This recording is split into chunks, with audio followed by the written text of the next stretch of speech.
Welcome back to Home Hunters. Katie and Alan have moved across the country for Katie's new job. With a budget of $350,000, they are hoping to find a new home. They've seen 3, and now it's time to discuss their options. I loved the apartment downtown. Oh yeah, that the one for $370,000? Yeah, exactly. It has the exact open floor plan that we've been looking for, and it's practically walking distance from my new office.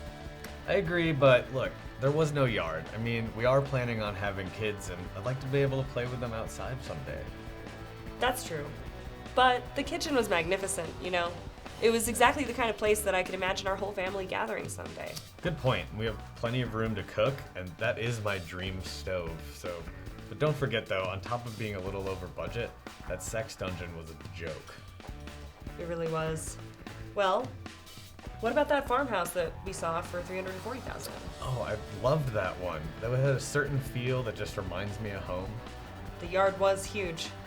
And it really had a top-of-the-line sex dungeon. I mean, chains, handcuffs, a crossbow.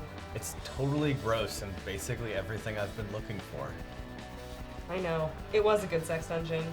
But the kitchen was tiny and it's so far from my work. There is the ranch house in Gergenville for $320,000. It's not downtown, but it would be a pretty short drive to work for me.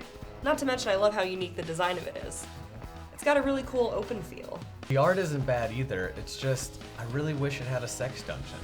I know you do. Me too. But the kitchen is great, and don't forget the basement is unfurnished. With the amount of budget that we would have left, we would have plenty of money to convert it into the best sex dungeon around. I guess, and we have always wanted to create our own from scratch. After reviewing their options, Katie and Alan are ready to make a decision. Well, my vote is for the townhouse, but I know that you have your heart set on a nice yard. Not to mention that sorry excuse for a dungeon. I mean, the farmhouse is wonderful in many ways, but I can't imagine having to drive that far every day.